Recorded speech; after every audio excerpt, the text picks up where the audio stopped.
How to allow or don't allow contacts permissions on the Samsung Galaxy S25, S25 Plus, and S25 Ultra. First, tap on the home button to return back to the home screen.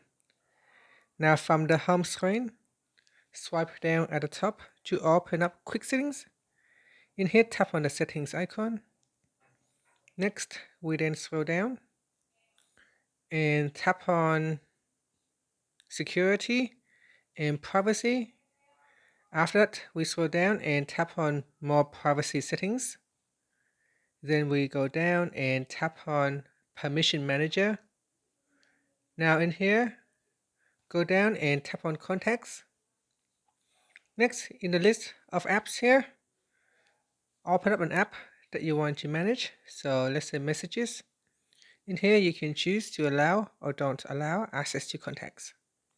And then select don't allow if you select don't allow, or if you want to choose allow, select allow.